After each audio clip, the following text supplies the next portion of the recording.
Ouais, parce qu'en fait, je vais pas parler. Je vais faire tout au geste. Donc les gens, ils ont qu'à comprendre, je m'en bats les couilles. Au pire, on mettra des sous-titres.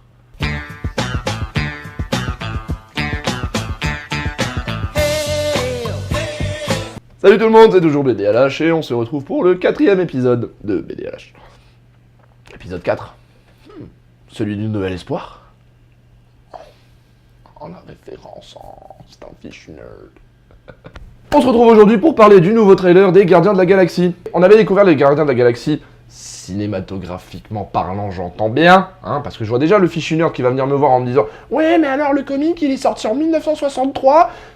Je sais, j'en parle pas, donc tu te tais. Merci. Donc, on les avait découverts en 2014, souvenez-vous. On découvrait les aventures, donc, de Star-Lord, Gamora, Rocket Raccoon, Drax, et... Comment il s'appelle l'arbre déjà? En plus, il fait que dire son prénom. Oh, c'est pas grave, ça me reviendra de toute façon.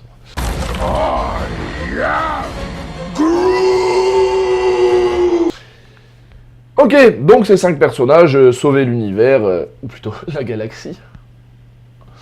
Comment ils le faisaient déjà? Je sais plus, je me souviens plus du film. Quelqu'un a vu le film? Bref, ils sauvaient la galaxie, machin, tout ça. C'était super, c'était génial. Il y avait des caméos, il y avait plein de petites références. On voyait même Howard the Duck à la fin. Oui, je me vois déjà venir. Oui, mais alors il y a eu plein de films.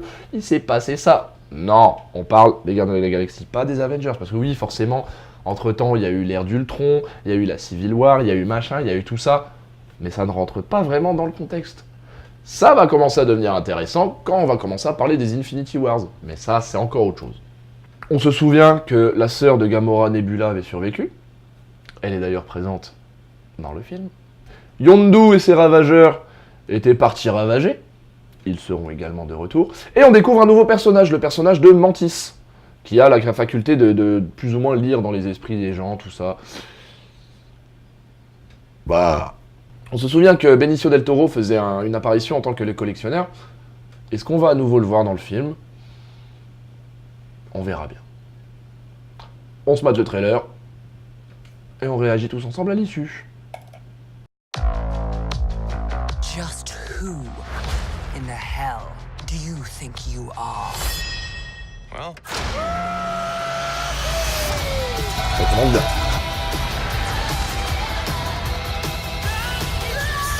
Quel genre de gros flingue?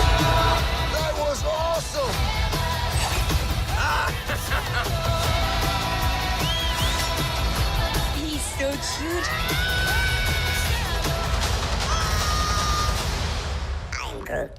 What's that? He says, welcome to the frickin' Guardians of the Galaxy. Only he didn't use frickin'. Look out! Oh, wow. I tried, guys.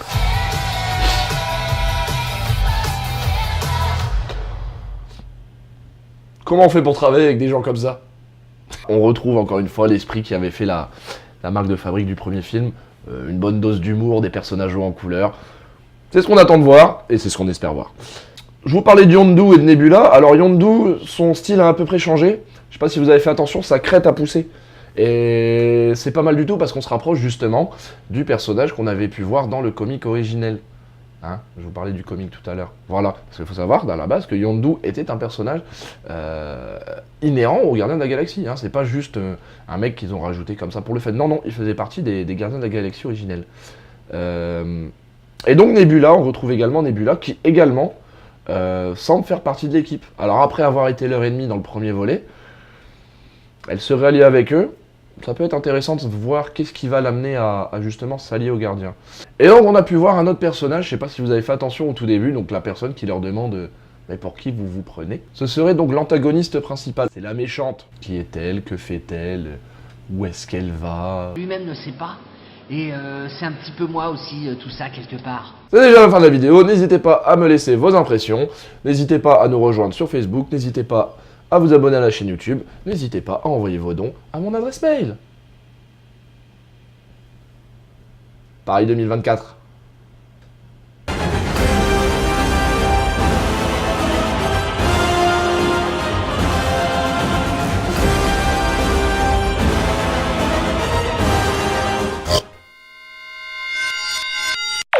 Alors ça, c'est pourquoi je fais ça. Ça, faut le filmer. Ça, c'est pour le soutien à Paris 2024. Faut soutenir Paris 2024. Alors, faut pas faire comme certains qui font des teuchas. Hein, faut pas faire les teuchas. Bref. Paris 2024. On en a rien à foutre.